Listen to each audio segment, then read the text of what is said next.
உங்கள் சுதா பேசுகிறேன். உண்மையில் நான் அரசியல்வாதி இல்லை, இன்ஃப்ளூயன்சரும் இல்லை, சாதாரண பொதுமக்கள் ஒருத்தி தான். எலெக்ஷன் வந்ததுனால என்னோடய கருத்து என் மனசில் தோணுனதை ஷேர் பண்ணேன். ஏன்னா ஆட்சி மாற்றம் வரணும்னு நினச்ச மாதிரி மாற்றம் வந்துருச்சு. இனி நம்ம வேலை பார்க்கலான்னு நினைக்கும்போது சில நியூஸுகளை திரும்ப திரும்ப பார்க்கும்போது நம்மளால் பேசாமல் இருக்க முடியல. அதுக்காக தான் இந்த வீடியோ சொல்கிறேன். இது சினிமா இல்லை, எங்களுக்கு அது புரியுது. இது சினிமா இல்லை, ஹீரோ இல்லை. அதை தாண்டி அவரை நாங்கள் தலைவராக ஏற்றுக்கிட்டோம். அதையும் தாண்டி இன்றைக்கி அவர் முதல்வருங்கிறது எங்களுக்கு புரியுது.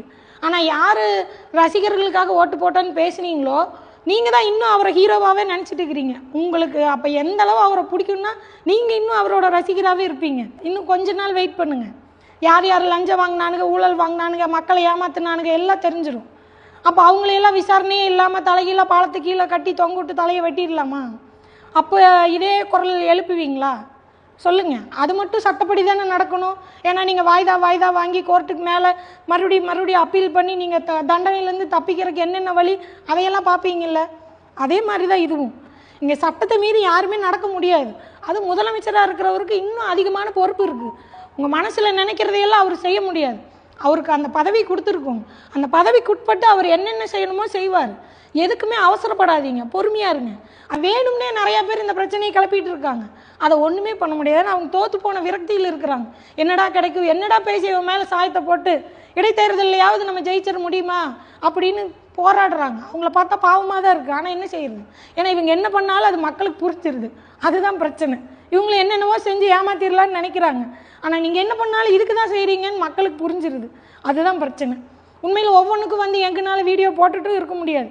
ஏன்னா நாங்களும் பொதுமக்கள் எங்களோட வேலையை பார்க்கணும். இந்த ஆட்சி அதனால தான் சரியான நபர்கிட்ட ஒப்படைச்சிட்டா நாங்கள் எங்கள் வேலையை பார்க்கலாங்கிறதுக்காக சரியான நபரை தேர்ந்தெடுத்து அவரை ஒப்படைச்சிருக்கோம். 100% அவரை நம்புகிறோம். அதுக்கான டைம் கொடுங்க. இவ்வளோ கடனில் அவரால் எதை முதல்ல செய்ய முடியுமோ அதெல்லாம் கொஞ்சம் கொஞ்சமாக அவர் செய்ய இப்போவே ஆரம்பிச்சிட்டார். இவ்வளோ கடன் இருக்குது, என்னால் எந்த நல்லதும் செய்ய முடியாதுன்னு அவர் தவிர்க்கல. அவர் செஞ்ச சின்ன சின்ன நல்லதை கூட அவங்களால ஏற்றுக்க முடியல.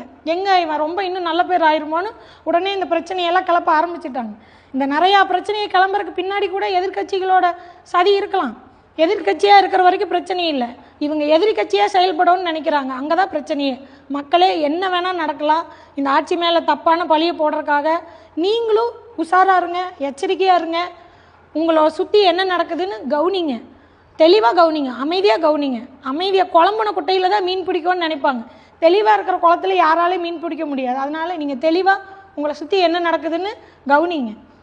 எப்பவும் உண்மையான அதிகாரம் மக்கள்கிட்ட தான். அதை மறந்துட வேணாம்.